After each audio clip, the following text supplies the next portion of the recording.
Hi, this is Dr. Randy Bach. I'm here with the Newton Taxpayers Association, and we look out for you because, frankly, essentially, everything that happens in Newton from city government is by virtue and on your behalf, theoretically, but clearly you're paying for it.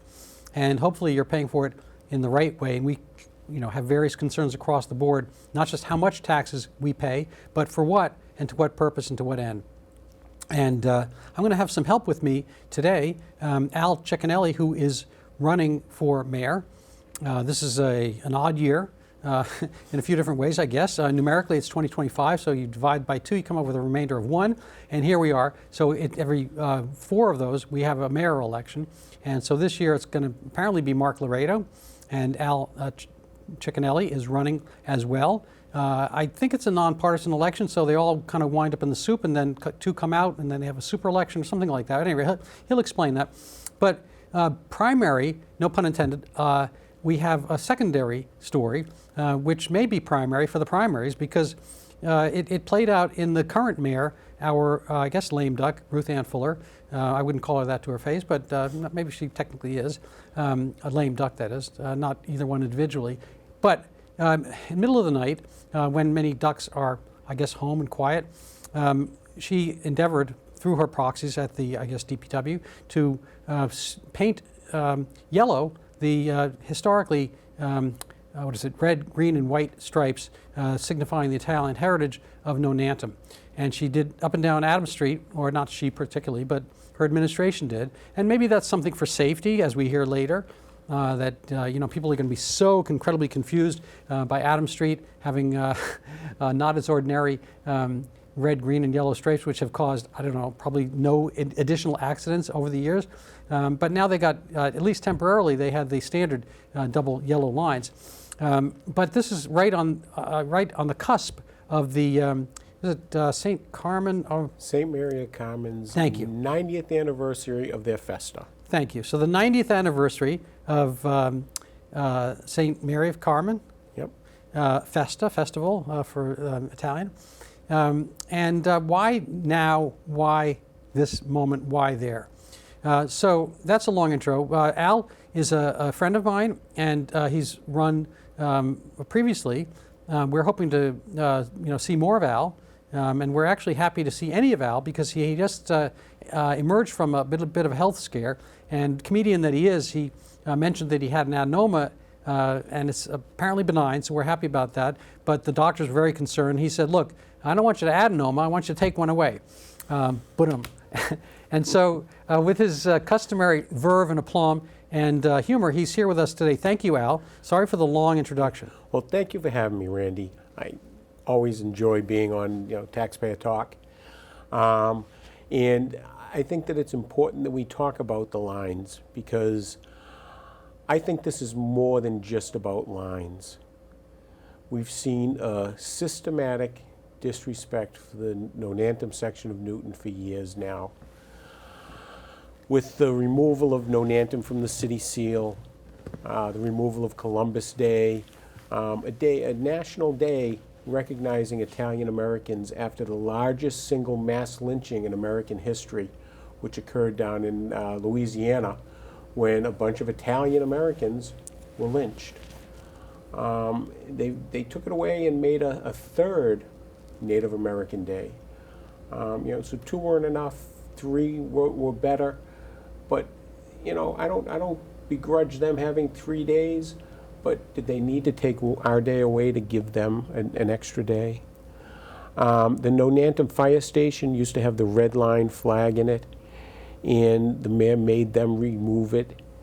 What they did was the power transformers outside of the station, where a lot of them are painted, had a decal of the red line flag. She recently made them remove that.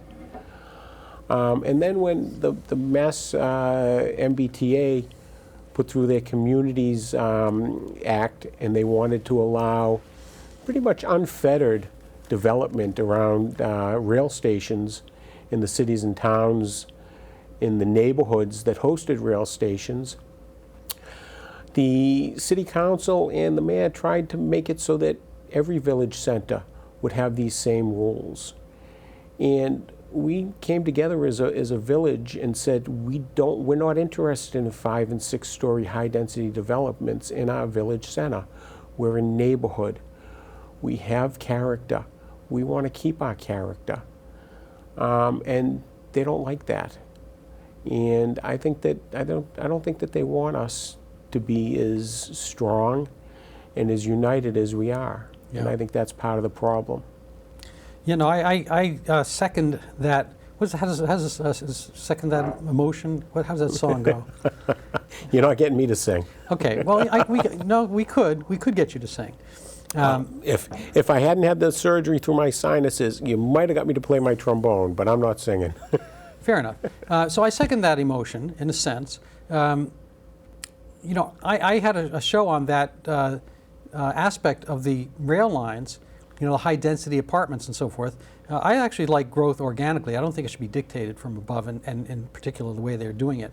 And I also think that the city shouldn't, you know, kind of grant, and frankly the state kind of forced a lot of this also. So it's not all the city, forced the kind of variances push in these city centers at train stations. But I want to point out that it wasn't every train stop that got affected. Somehow, mysteriously, Chestnut Hill, and what's the train stop closest to the mayor's residence, Al? Would that be Elliott Street? I think it's actually Chestnut Hill. Oh, okay. So the Chestnut Hill and Elliott stops were both exempted from the high density. So Waban, high density. Newton Center, high density. So a lot of the other stops, I'm not going to name them all, but our listeners at home may.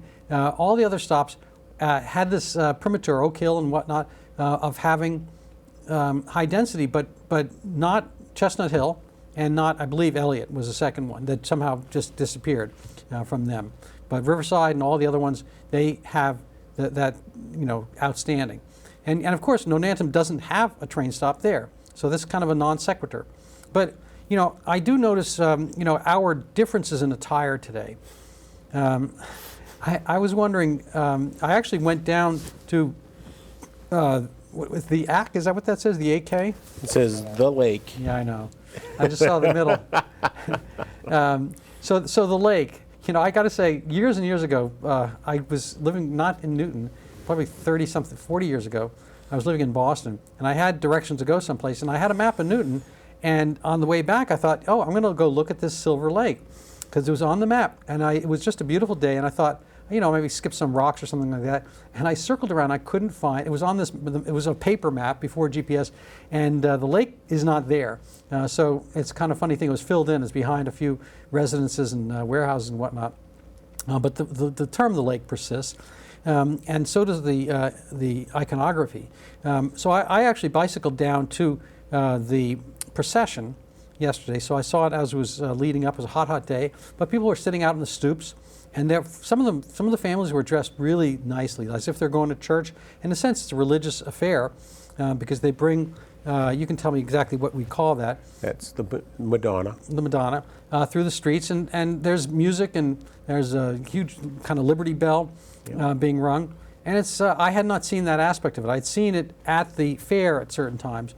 And I'd gone over the years, and there's a lot of fun at the fair at Pellegrini Park, if that's the name of it. Yes, it is. But you know, the procession itself was a fascinating moment. I mean, I have to say, and you know, with all due respect, it was you know, kind of a touching moment.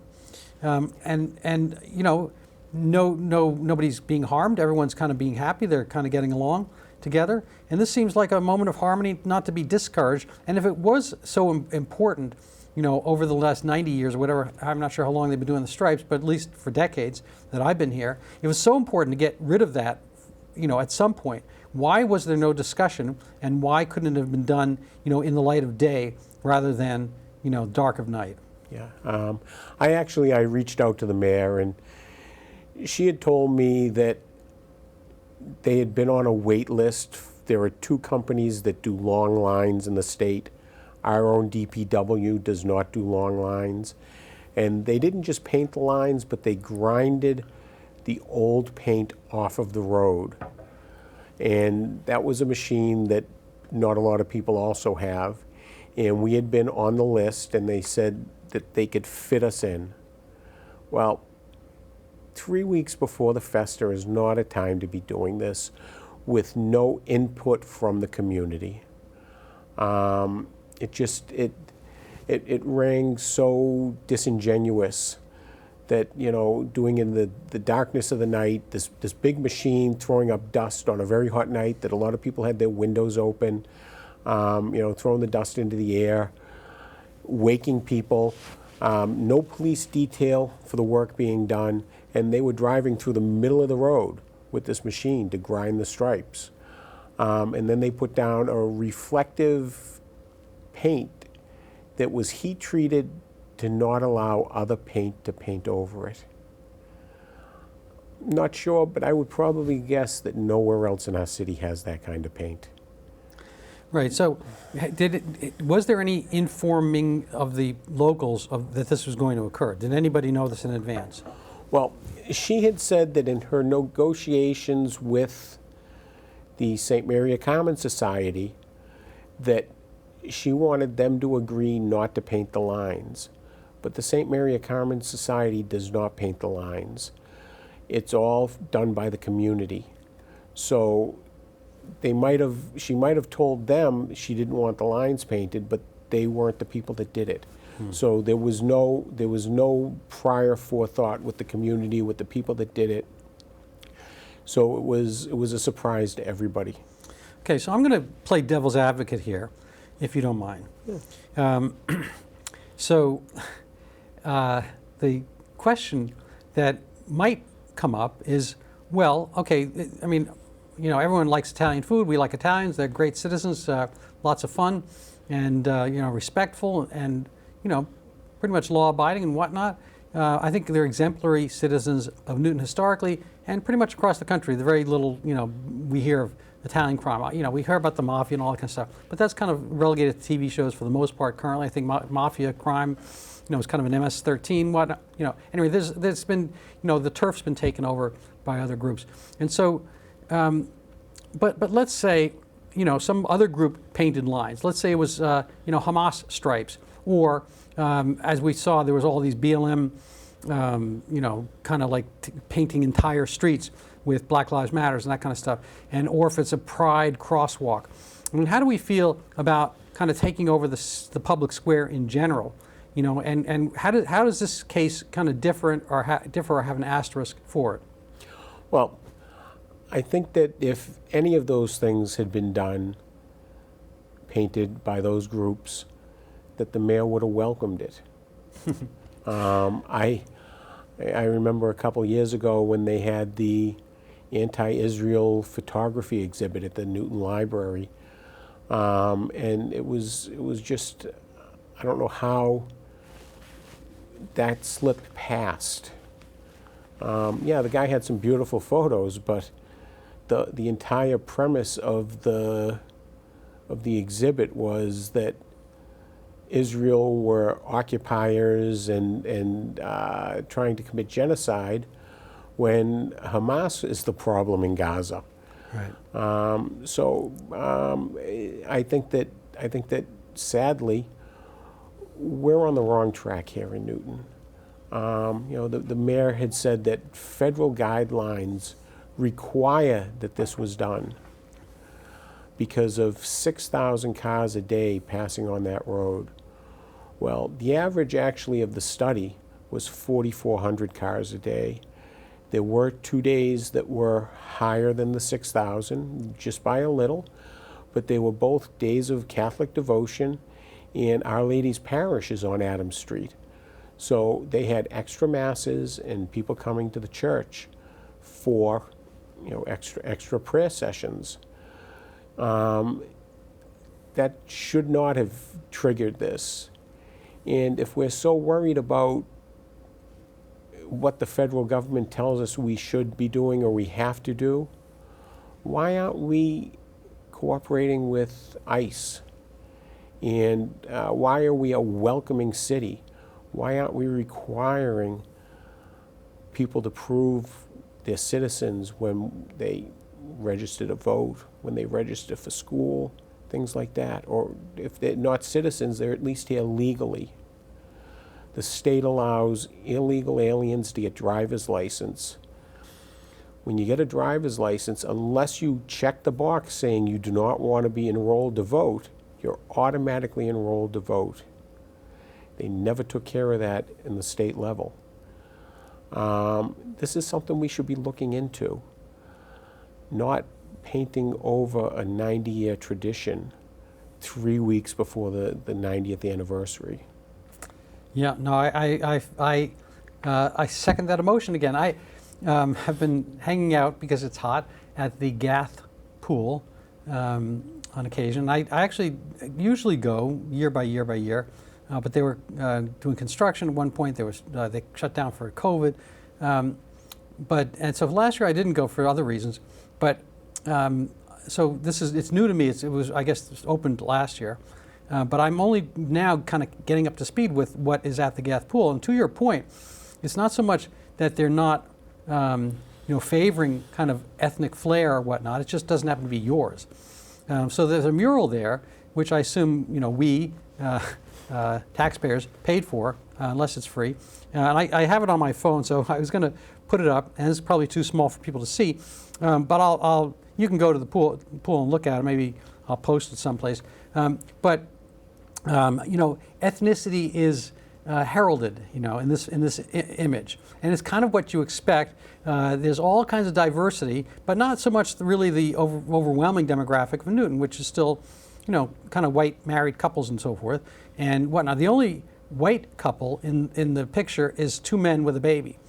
And I went to medical school, and I was awake for most of it, and I just don't remember that, kind of being a thing so much, but it is at the Gath pool apparently, and that's something to be promoted.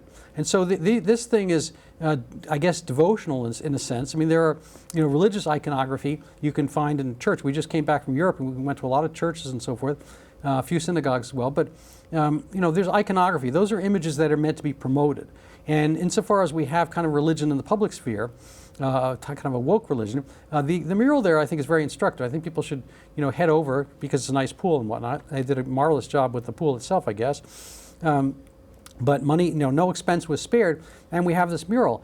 There's again, there's all different types. There's Muslim woman. There's there's like greater than the proportion in Newton of people of color, as it were. There is one heterosexual couple, but they're not kind of like the Newton demographic. So people are always supposed to be comfortable. That looks like me. It doesn't really look like Newton, such as it is, which is okay. That's fine. But it's aspirational. What they are doing is promoting something there, and I guess they're welcome to do that. But then it comes down to a matter of whom they're promoting and why, and whether it is the lake they could have at least not promoted. Kind of gone after in this adversarial way, it seems, as at least, not just the action, but the technique of not really informing the people. I don't know if you have any thoughts or stance on any of that. Well, I haven't seen the mural. I'm a big fan of public art. We've got a bunch of it down in Onantum, which you people should come down and take a look. Pellegrini Park has a few murals. There's a beautiful mural on Adams Street, almost at Watertown Street. I think that public art is for the betterment of everybody. And there's a large history of people trying to express messages through art. I would never say we shouldn't have messages through art, but I think that we need to have equal footing on who we have doing art and who decides what art is in the city square. Yeah.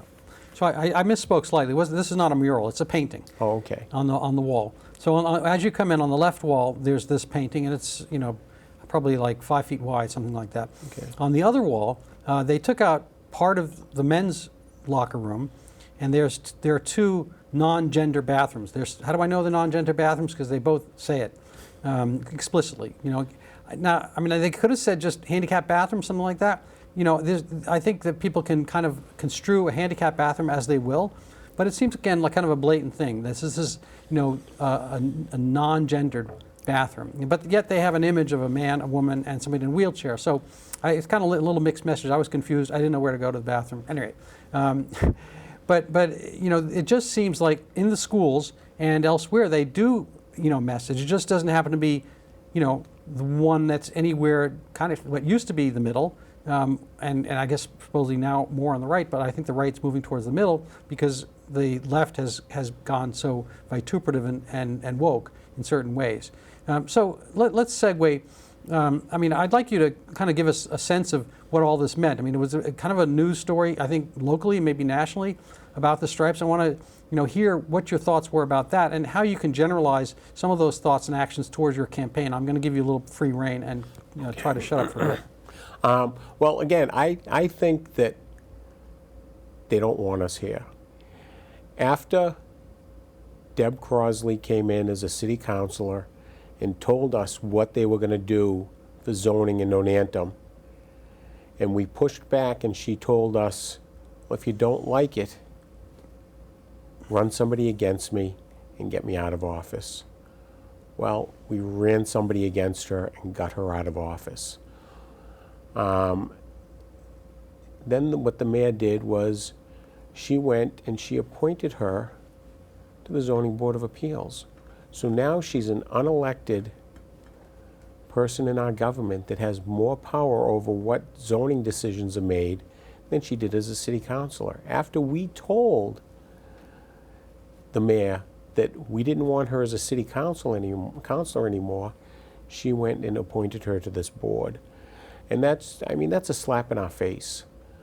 I don't think it was right that she gave us the challenge. We rose to the challenge, and they said, well, that's tough. We're going to put her in here anyways.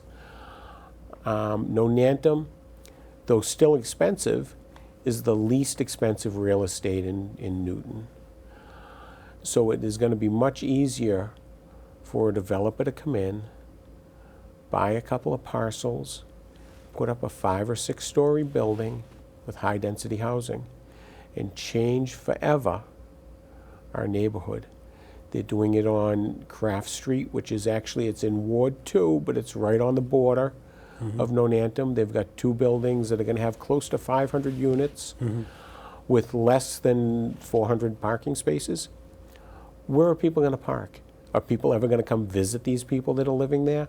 Where are they going to park? They don't care. They know that Craft Street, which is one of the top 5 busiest streets and one of the top 5 accident streets in Newton, is going to have thousands more vehicles every day. And they don't care. They're not doing this for the citizens. They're letting the developers strip mine our city. And that's not something I want to see done. If I wanted to live in Brookline, I'd move to Brookline.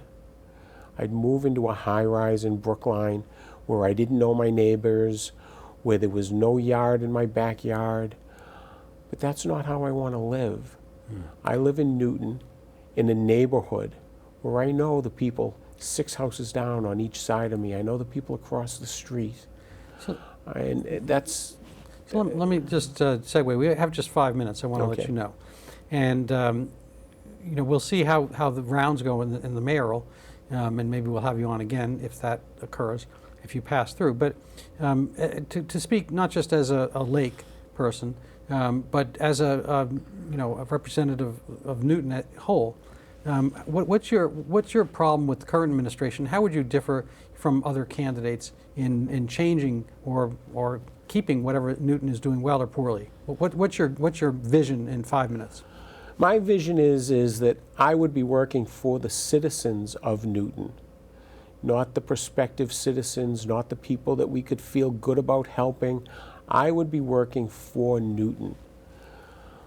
When it comes time for contract negotiations, I would be negotiating for Newton, not for the school committee, not for the teachers union. I would be the representative for the city of Newton's residents. And I don't think that's happening right now. I think that they take us for granted. They see us as a way to get the means to their ends. And right now, we're in the top 5 places in the country to live. But if they have their way and put all the high-density housing in, that's not where people want to live. You know, I get a lot of people that tell me, well, my family can't afford to live in Newton near me. And I said, well, do you think your family's going to want to live in a high-density apartment with no backyard? They're not going to want to live here if we put that kind of housing in.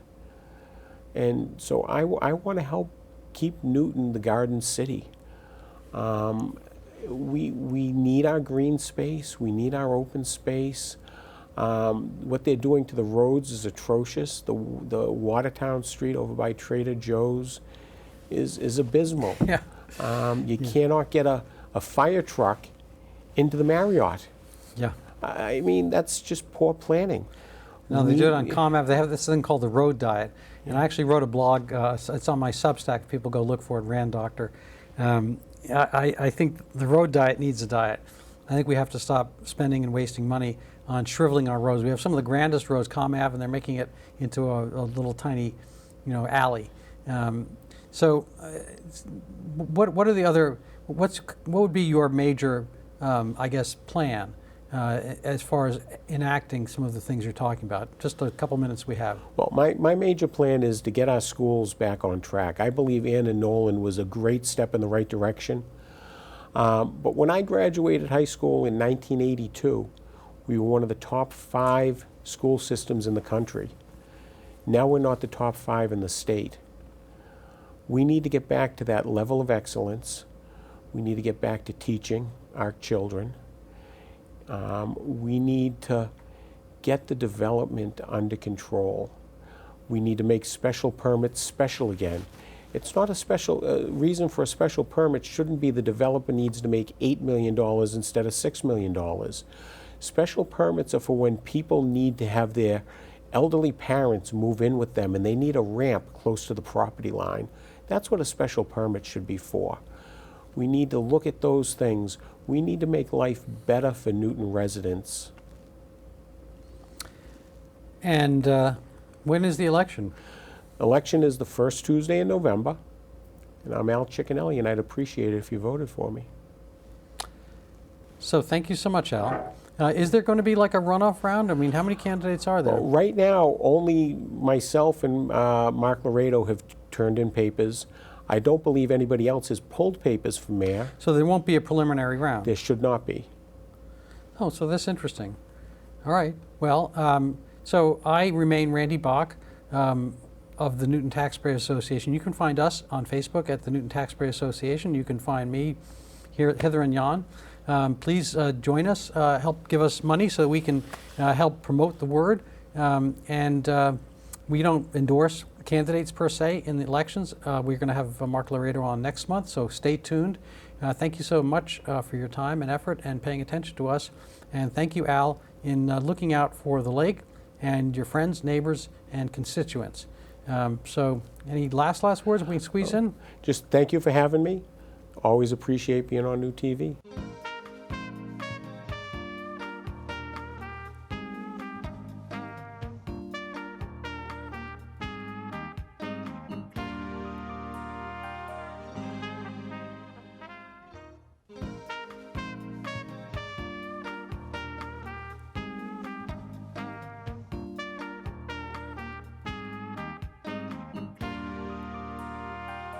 New TV's Newton News has been covering Newton for over 30 years. Our coverage is hyperlocal and community-focused, Bringing you stories that matter and keep you informed. And with local sources of news becoming harder and harder to find, Newton News stands as your #1 source for local information and connects you to your neighbors and city. Together, we empower our community, one story at a time.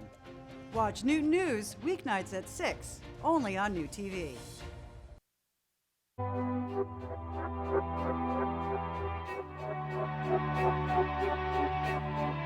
Help someone who is struggling by supporting the National Alliance on Mental Illness and be a part of the NAMI effect. Hope starts with you.